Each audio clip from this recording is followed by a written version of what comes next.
What's going on, YouTube family? You know it's the holidays because the scammers are out here everywhere trying to take people's money. Today we're going to be talking about how not to get scammed by flood vehicles. And I'm not talking about going to the auction and buying flood vehicles. There's a lot of people that are actually trading and selling these things on the open market and they're not disclosing it. So I'm going to show you some of the things that I found, how to protect yourself. Also, if you plan on buying a flood vehicle, some of the things that I do to buy them at auction, how to protect yourself. Now, every time there's one of these large natural disasters, whether it's a hurricane, a flood, hail damage, whatever else the case may be, there's always hundreds of thousands of cars that are being totaled out by insurance companies, which is pretty much the normal. A lot of those cars that get totaled out go to Copart, which is where most people buy them. You see a lot of YouTubers buying flooded cars right now. But there are a large amount of those that get brought up or bought by private parties, such as myself. I will go down there and I will buy flood cars that were either totaled out by insurance companies and buy them directly from the insurance company, or sometimes I buy from dealer groups or whoever else. And there are a lot of people down there that actually have no insurance or maybe just liability, and their cars are not covered. What happens to those? And that's what we're going to be talking about today. There are a lot of brokers that fly around to these places and buy hundreds of thousands of these cars to either fix and resell, which is not a problem as long as they're transparent about the current condition of the vehicle. But that's what we run into the problem today. There are so many people out there that are running ads saying, we'll buy your, flooded car, we'll buy this. And all they do is they clean it up and they ship it to the West Coast or the South and resell it. Now, one of my friends recently was looking at a BMW 7 Series. It was very clean, low miles, clean Carfax, everything checked all the boxes, and he was going to bid on it. And first thing he told me, he's like, hey, look at this smoking deal. I bet you it's something simple. And I asked him, did you run a Carfax? He's like, of course, it's a clean title, low miles, one owner, blah, blah, blah. Next thing I asked him is, what was the last state it was registered in? He said he didn't check, it didn't matter. And I told him it does matter because this is where you're going to get burned. When we checked it, the last state it was registered in was Florida. So more than likely, this was another flood vehicle. Now, for years, if not decades, these brokers do this stuff on purpose. Because as a dealer, me buying something in Los Angeles, California, I won't really look at something that doesn't run, has some sort of mechanical issue or electrical issue, and that's what I'm going to base my diagnosis off of. I'm not going to be thinking about flood in the middle of the desert. Same thing here in Vegas. I see a lot of them being shipped here to Vegas as well. Arizona, Texas, and these are starting to pop up everywhere. Now, these are at the auctions, and dealers, if they're too dumb to figure it out, that's on them. But now I'm getting a lot of subscribers messaging me, basically finding out that the cars that they purchased are now flood cars. There are tons of people that go around, like I said, buying these salvage flood cars, and even though sometimes they're not totaled out by the insurance companies, they're basically totaled because they're trash. They've been flooded over. They will change the oil. They will detail everything, wash it, clean it up, and then they will drop it somewhere in a different state, hoping that some dum-dum will not check the registration or the actual title and buy the car. Sometimes they will even switch it and put it in a different state, trying to trick people. And this is where we get to all the scamming. So I have no problem if you disclose that this car was a previous flood, you got it for a cheap deal, and you're looking to pass it on to somebody else.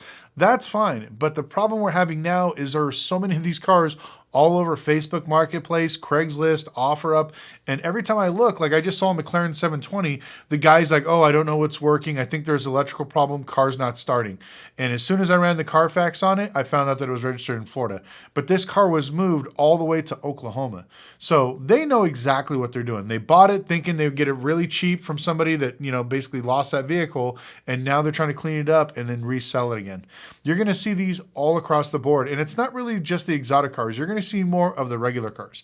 Because to buy a flooded out, let's say Toyota Camry, Nissan Altima, Ford F-150, you're talking, let's say a 2012, you could buy those things for maybe $1,500-$1,800 from a lot of these guys in the parking lot that are just flooded out that they don't want to deal with them. So they go out and drop $200,000-$300,000, buy, 20, 30 cars, ship them over to wherever they live at, clean them up, shampoo them, detail them, and you have no idea that they've been basically flood vehicles. They'll change the oil, do as much as they possibly can just to make it where they can turn around and screw you over and sell it for $1. Now, these are a lot of the scams that really irks me because it makes everybody in the automotive industry look really, really bad. Once again, if you're transparent about, hey, this was a flood car, I don't care. You're giving them person the option to purchase this vehicle.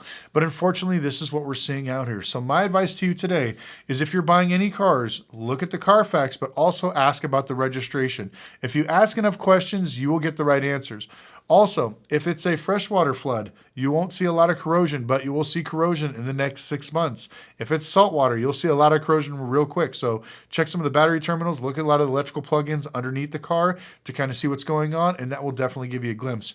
But I usually always go by the registration because you're going to see these flood cars popping up like crazy all across the board. So if you're looking at all these great deals and the last place they're registered was in Florida, probably they're going to have some sort of salvage history. I think the other one was at South Carolina, a little bit of North Carolina. So those are the things you really, really want to look for. Now let's talk about buying flood cars at auction. Now, if you've made this choice and decided you want to buy an actual flood car, I'm going to tell you two things. And this is my advice. You can take it with a grain of salt. Don't you ever buy a car with saltwater flooding.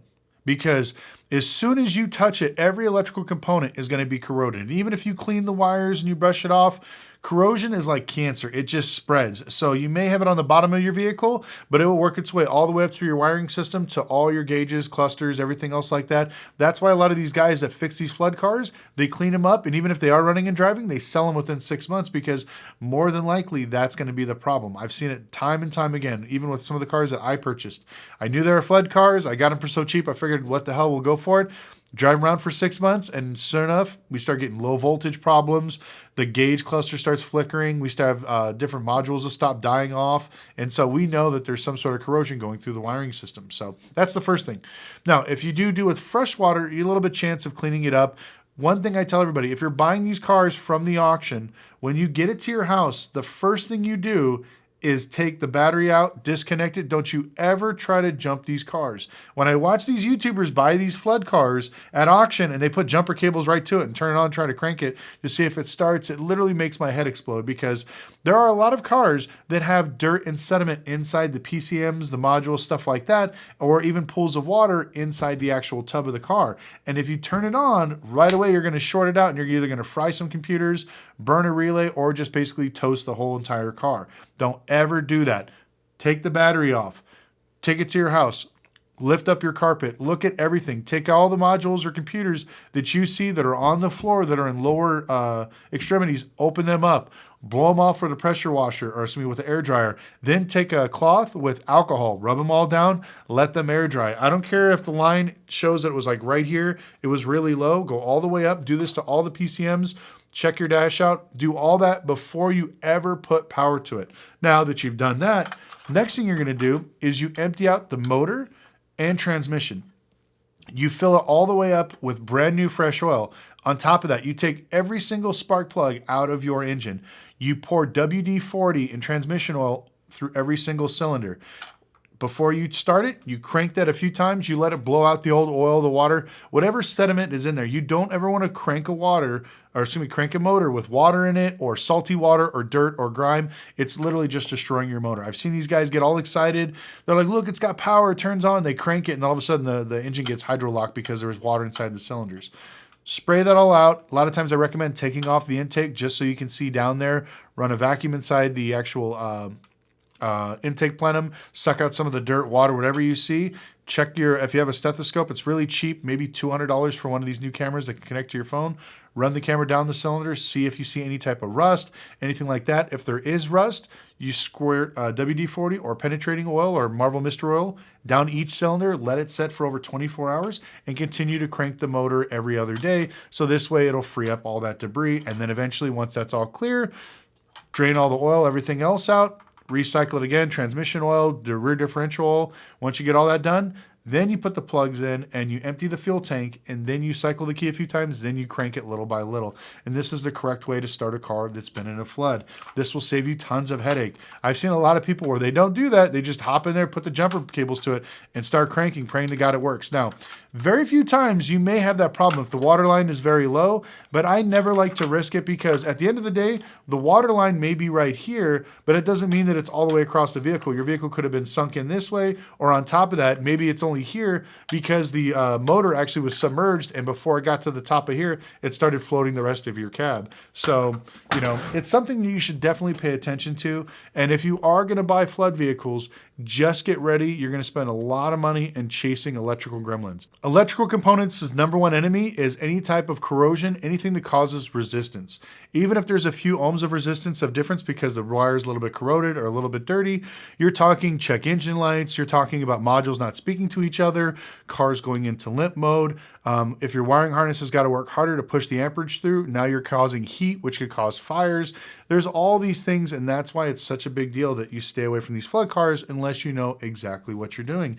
Because I see all these YouTubers, buying these things and like, oh, look, it's so easy. I switched out the battery, changed the oil, and I got a $20,000 car for $5,000.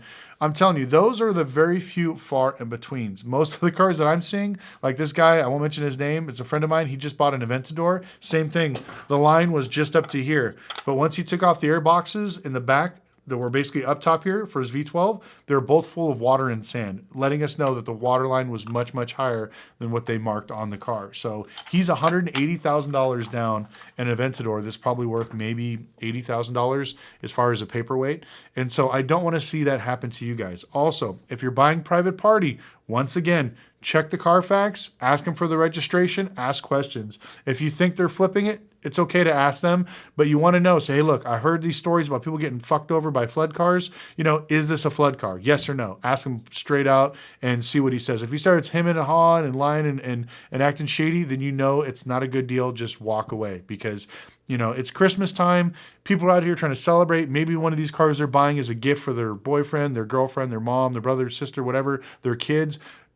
This is when you really want to protect yourself. And you're going to see more scams as we go into the holidays on top of that, as we start seeing some of this tax money get in. Now, I'm going to be making scam videos for the next month and a half because, unfortunately, this is when all the crooks want to hit, is because we got the holidays, people are spending money, and then we got tax season coming around the corner, and this is when a majority of people tend to buy their vehicles. So stay tuned for that. But if you have any things you want to share in the comment section, put it below. Have you seen a lot of these flood cars popping up at your local auctions? Have you seen a lot of these non-running, don't know why vehicles in your local Craigslist or Facebook? Please chime in, let us know, because we see these all the time. Also, have you purchased one of these cars? Were you burned by one of these brokers or these shady people that were basically buying these cars, lying to people, and then selling you a flood vehicle? Once again, chime in the comment section below. Make sure you like and subscribe if you haven't already. I appreciate it. I think 40% of the people that watch these videos are subscribed, which is crazy low. I don't know why. But if you guys can do that, we're on the road to hitting 1 million by next year. That is my goal for 2025. But I want to thank you guys so much for watching, and we'll see you next video.